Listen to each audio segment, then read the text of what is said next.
I should have known better than to bring Emma to my mother's 70th birthday party. But hope is a dangerous thing, especially when it comes to family. I kept thinking that maybe this time would be different. Maybe seeing her only granddaughter would soften something in her. The country club ballroom was decorated with white roses and gold ribbons. My mother sat at the head table in her emerald dress, holding court like the queen she'd always imagined herself to be. My sister Jennifer's 3 children surrounded her, laughing at her jokes and posing for photos. Perfect grandchildren from the perfect daughter. Emma and I stood near the entrance. She wore the yellow dress I'd saved 3 months to buy, her dark hair in careful braids. She clutched a wrapped present against her chest. "Mommy, when do I give Grandma her gift?" Emma whispered. "Soon, sweetheart. Let's wait for the right moment." My brother-in-law spotted us first. "Oh, you actually came," he said, not bothering to hide his surprise. "Didn't think you could afford the entry fee to this place." I forced a smile. "It's Mom's birthday. Of course we came." Jennifer approached with her usual concerned expression that never quite reached her eyes. "Sarah, I'm glad you're here. Mom was wondering if you'd show up." She glanced down at Emma. "Oh, you brought her. Her name is Emma. Your niece. Right. Well, try not to let her touch anything. Everything here is quite expensive." Emma's hand tightened in mine. She understood more than people gave her credit for. We made our way to our assigned table, naturally placed at the far corner of the room, away from the family tables. I recognized a few distant cousins who offered polite nods before returning to their conversations. We didn't belong here. We'd never belonged anywhere in this family. The evening proceeded with speeches and toasts. My mother's friends praised her charity work, her volunteer efforts, her dedication to family. I watched Emma's face as my mother spoke about the importance of grandchildren, how they brought such joy to her life, how blessed she was to have such wonderful ones. She gestured to Jennifer's children, who stood and waved as everyone applauded. Emma looked up at me. "Mommy, why didn't Grandma mention me?" "She has a lot of people to thank, honey. I'm sure She forgot about me again." I had no answer for that.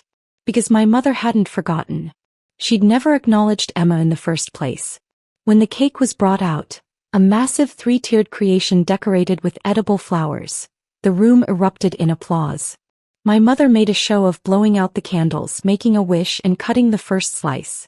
The servers began distributing pieces to the guests. Emma's eyes lit up. She loved cake, especially chocolate. One of the servers approached our table with slices for the other guests but skipped right past Emma. "Excuse me," I called out. "My daughter didn't get a piece." The server looked uncomfortable. "I was told not to serve that table." "What? Who told you that?" "Ma'am, I'm just following instructions." I felt heat rising in my face. I watched as every other child in the room enjoyed their cake, including Jennifer's children who were on their second slices. Emma sat perfectly still, hands folded in her lap, trying so hard to be good. I stood up and walked directly to my mother's table. "Mom, Emma would like some cake." My mother barely glanced up from her conversation. "I'm sure there's cake at home. It's your birthday cake. All the other children got a piece." "Well, Sarah, perhaps if you raised your daughter with better manners, she'd be included more often." Nearby conversations quieted. People were listening now. "What are you talking about? Emma has done nothing wrong." My mother set down her fork with deliberate precision. "Last month's family picnic. She refused to play with her cousins. She's shy. She needed time to warm up. And Christmas. She barely said thank you for the gift I sent. She was 3 years old and terrified because you kept commenting on her weight." My mother's expression hardened. "I don't appreciate being spoken to this way at my own party. If you can't be respectful, perhaps you should leave. I just want my daughter to have a piece of cake. Only good grandchildren get treats, Sarah. Maybe when she learns to behave properly in public, she'll be included. Until then, I suggest you teach her some manners." I stood there, shaking with anger and humiliation, aware that dozens of people were watching this exchange. Before I could respond, I felt a small hand slip into mine. Emma had walked up beside me. She looked directly at my mother with those serious brown eyes that saw far too much for a 6-year-old. "Mean grandmas don't deserve happiness," she said clearly. The room went completely silent. My mother's face flushed red. "Excuse me," my mother said, her voice dangerously quiet. Emma didn't flinch. She reached into her dress pocket and pulled out a small wrapped box. This is why Mommy cries at night. My heart stopped. I hadn't realized Emma knew about those nights. The nights after phone calls with my mother, after family events where we were ignored, after another birthday passed without acknowledgement. I thought I'd hidden it well. Emma held out the box to my mother. I made you a present. Mommy helped wrap it, but I made it myself. I worked on it for 2 months. My mother stared at the box as if it might explode. Jennifer stood up from her seat. Emma, sweetie, maybe this isn't the right time. Open it, Emma said simply. Please. The entire room watched as my mother slowly took the box. She unwrapped it with careful movements, lifting the lid. Inside was a handmade card, the kind only a child could create. Construction paper, glitter glue, stick figure drawings. My mother pulled it out. On the front, Emma had drawn 2 figures holding hands under a rainbow. Inside, in her careful 6-year-old handwriting, it read, Dear Grandma, I love you even though you don't love me. I hope this makes you happy. Love, Emma. Below that were 12 other cards, 1 for each month Emma had been making them. Birthday cards. Just because cards. All unsent. All decorated with the desperate hope of a child wanting to be loved by her grandmother. My mother's hands trembled as she looked through them. I saw her face change, saw something crack in her carefully maintained composure. But she quickly recovered, her mask sliding back into place. How manipulative, she said coldly. Teaching your daughter to make me feel guilty at my own birthday party. This is exactly the kind of behavior I'm talking about, Sarah. Always the victim, always trying to make me the villain. I didn't know about the cards, I said quietly. She made them on her own. Sure she did. A 6-year-old just happened to create this elaborate guilt trip without any coaching. My mother dropped the cards back into the box. I won't be emotionally blackmailed by a child. Emma's lower lip trembled, but she didn't cry. She'd learned early not to show weakness around my family. We'll leave, I said. Come on, Emma. Wait. Jennifer's husband stood up, his face unusually serious. Margaret, I think you should see this. He'd picked up one of the cards from the box. This one is dated 8 months ago, long before you even announced this party. He held up another. This one's from her 5th birthday. She wrote, I wish Grandma would come to my party. He looked at my mother. This isn't manipulation. This is a child who desperately wants her grandmother's love. My mother's jaw tightened. Stay out of this, David. I can't. Not anymore. He looked around the room. We've all watched this for years, watching you exclude Sarah and Emma. Making excuses. Pretending it's about manners or respect or anything other than the fact that Sarah didn't marry the man you wanted her to, didn't have the life you planned for her. How dare you? Emma is 6 years old, David continued. She's innocent in whatever issues you have with your daughter. And she's been making these cards, one every month, hoping that maybe this would be the month her grandmother would acknowledge her. Jennifer looked uncomfortable. David, this is Mom's birthday. Can we not do this now? When should we do it? At Emma's next birthday that no one attends? At party when we all pretend she doesn't exist? One of my mother's oldest friends, Patricia, spoke up from a nearby table. Margaret, I've known you for 40 years. This isn't who you are, or at least it's not who you used to be. My mother stood abruptly, her chair scraping against the floor. I won't be lectured at my own party. Sarah, take your daughter and leave. You've ruined enough. I bent down to Emma's level. Come on, sweetheart. Let's go home. Emma looked at the table full of cake, at her cousins who'd barely acknowledged her existence, at the grandmother who'd rejected her handmade gifts. Then she reached out and took my hand. We walked toward the exit, passing tables of relatives who suddenly found their plates very interesting. I held my head high, refusing to let them see how much this hurt.